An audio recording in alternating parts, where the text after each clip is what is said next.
Hey, it's Brian with the Daily News Autos. This is the 2017 Lincoln Continental, Lincoln's new flagship sedan. Now, the Continental is an extremely important model for Lincoln because with this, they've got to prove that they've got the chops to go head-to-head with Mercedes, BMW, Audi, and even Cadillac, who have done a good job of rebranding themselves. Isn't that right? That's right. From where I'm sitting though, there's a lot to like about this new Continental. Of course, before we give it a final verdict, let's take a closer look. All right.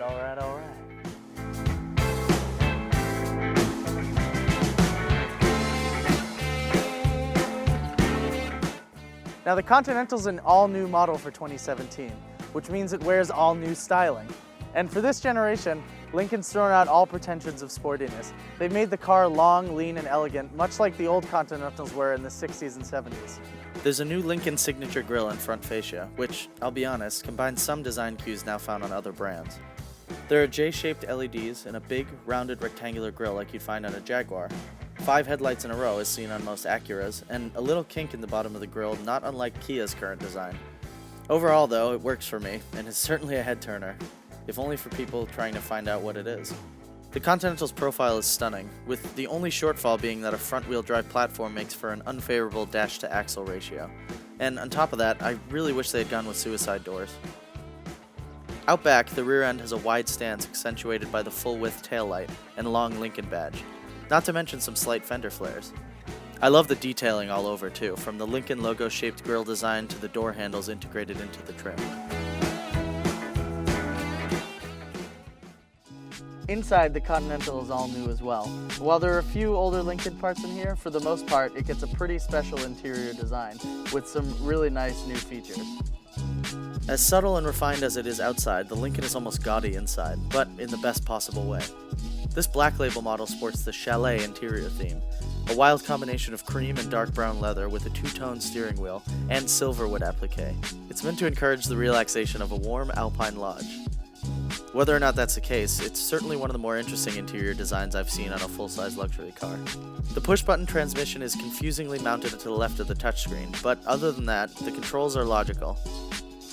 Climate controls rest just below the center screen, and the seat controls are smartly mounted on the door a la Mercedes-Benz. I love the aluminum speaker grills for the 19-speaker Revel Ultima system too. Perhaps my favorite part of the interior though are the 30-way seats. You can adjust the backrest, head restraints, and even the cushion length for each leg if you so choose.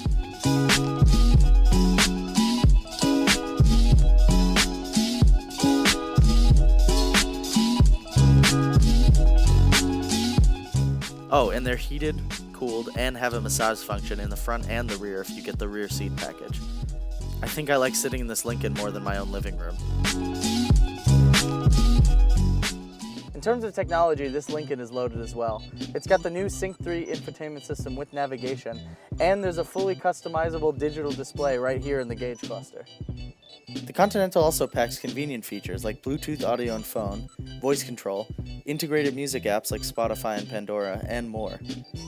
The 19-speaker Revel Ultima audio system is phenomenal, and active noise cancellation keeps the cabin quiet as a mouse in case you want to roll along in silence. With the technology package equipped, for a little over $3,000, you can get a suite of active safety features, including a 360-degree camera with multiple views, active park assist which can steer the car in and out of parallel and perpendicular spots, lane keep assist with lane departure warning, adaptive cruise control, collision warning with automatic emergency braking, and rain-sensing wipers. The optional $4,300 rear seat package gets you these wonderful rear thrones, complete with cradling headrests, power recline, heated and cooled rear seats, power lumbar, a panoramic moonroof, a backseat control switch for the passenger side, and media and climate controls in the rear. Oh, and it will massage you as well. All of these options can push the Continental into the $70,000 plus range instantly. But think of it this way. To get the same features on a Mercedes-Benz S-Class, you'd have to spend well over 6 figures. Really, this Lincoln represents a pretty good value proposition. Now, at the heart of the new Continental is a trio of V6 engine options, but the one you'll want is the one that's in this car. It's a 3-liter twin-turbo V6, and it makes, wait for it, 400 horsepower. That's right, 400 horsepower in a Lincoln. It's a brave new world we're living in. Front-wheel drive is the standard drivetrain option, while all-wheel drive is available essentially across the range, but not on the 400 horsepower engine, thankfully. Otherwise, this thing would torque steer like a hot hatchback.